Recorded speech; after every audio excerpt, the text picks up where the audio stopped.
Hey everyone, Rogue Monkey Jr. here for BFNations, bringing you the patch notes for the January update, also known as the North Sea update, which brought us the two final maps of the Turning Tides DLC, Heligoland Bite and Z-Raid, as well as a new vehicle, the C-Class Airship, and of course, the long-awaited TTK or Time to Kill patch. So without further ado, we'll get the video started right away. So as I said, we got the new map Heligoland Bite and Z-Raid.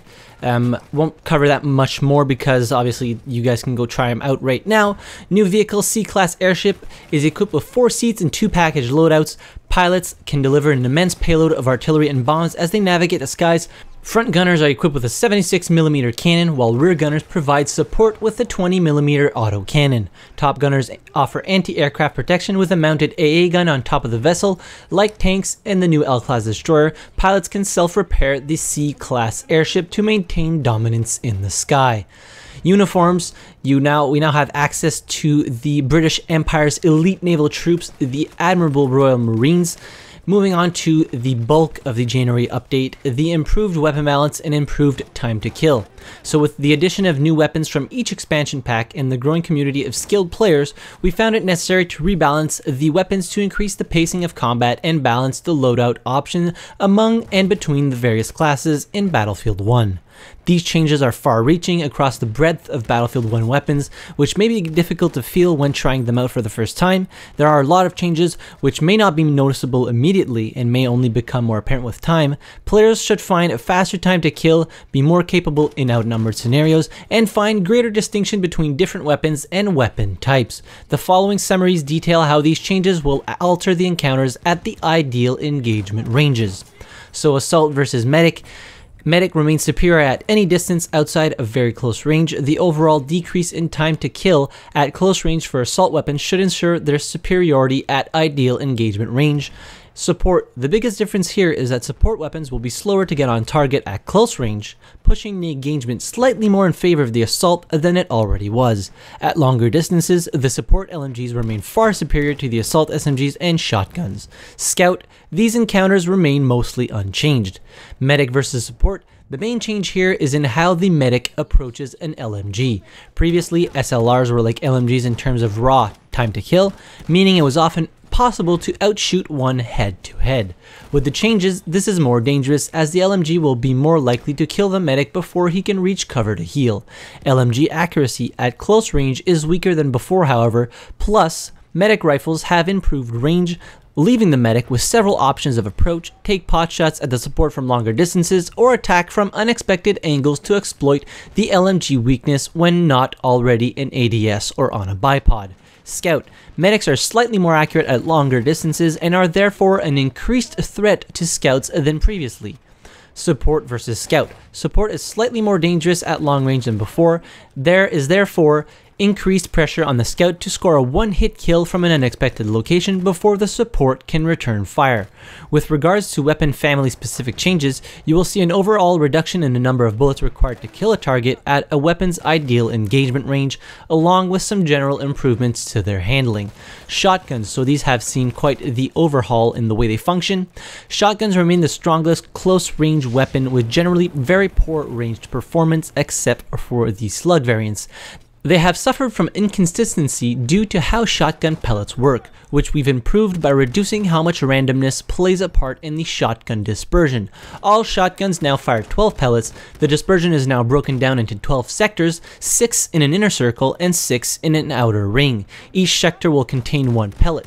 This ensures that all 12 pellets are more evenly spread over the dispersion cone and prevents all the pellets from bunching up in one area, which could cause lucky one-hit kills at longer distances or inversely result in a complete miss.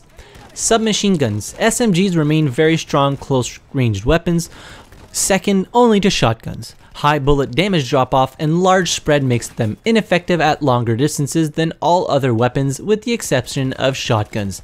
The variance in raw time to kill of the SMGs has been reduced, reducing the benefit of that advantage on specific SMGs such as the Hellriegel and Automatico obviously, and increasing the options available to assault players. Light machine guns. LMGs offer the most firepower but at the cost of handling and mobility. The strongest weapon at at medium range when ready for a fight. If caught off guard, however, their poor hipfire and high spread mechanics put them at a disadvantage. Self-loading rifles, the most flexible weapon, slightly weaker in terms of TTK than most other weapons, but with advantages over all others in some area. Much better ranged performance than SMGs and shotguns, better handling and can get on target accurately faster than LMGs, more effective at closer ranges than bolt actions. Bolt actions offer one-hit kills at longer ranges. They have very low fire rates, however, which makes them very weak up close. These are the least changed weapon type. UI and HUD changes. The player outlines now comply with the colorblind settings, added custom colorblind color settings in the video options. Players can customize the size and opacity of world icons in the gameplay options, making it so you can customize your game even more. Hit indicators can be customized with different colors for critical hit kills. Detailed mini-map and full map customization is now in the gameplay options.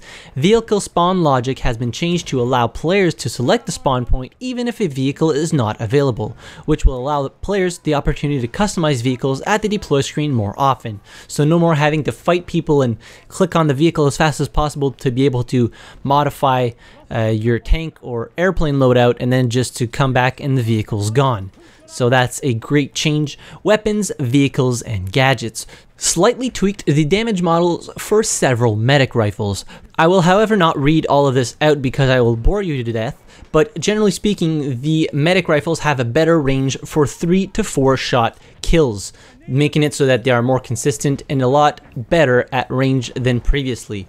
Continued to tune automatic weapons, adjusted the spread for LMGs. LMGs now have slower zoom in speeds to further differentiate them from SMGs. LMGs and SMGs now have slightly increased vertical recoil, and there are a lot more changes here, but I'm not going to read them all as I said before. I will bore you to death. There have also been an overhaul or gadget buffs for certain types of gadgets, which we already made a video of. You can find a card in the upper right hand corner of the video.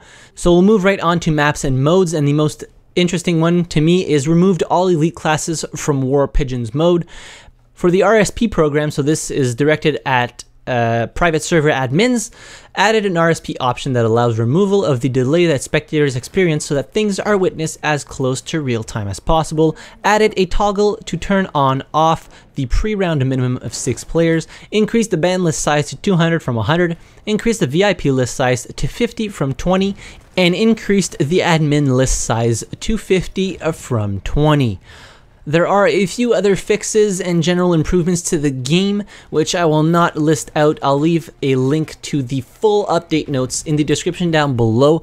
And something they did not mention in these patch notes that I saw somebody say on Twitter is that the shotgun bug is fixed. How the shotgun bug basically is how every pellet would kind of hit you individually and you get those sound effects for each pellet. Well, that is no more. It should now be one sound effect and like one hit to your character instead of having like a bunch of different pellets hit you at different times.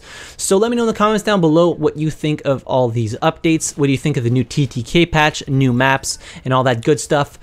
And don't forget to subscribe to BFNations to become part of the fastest growing unofficial Battlefield community in the world. Also, join a Discord server and go visit our website as well as all our other social media links. And feel free to go check out my own channel, Rogue Monkey Jr., link in the description and at the end of the video. As always, thank you very much for watching, really appreciate it, and I'll see you guys in the next video. Have a good one.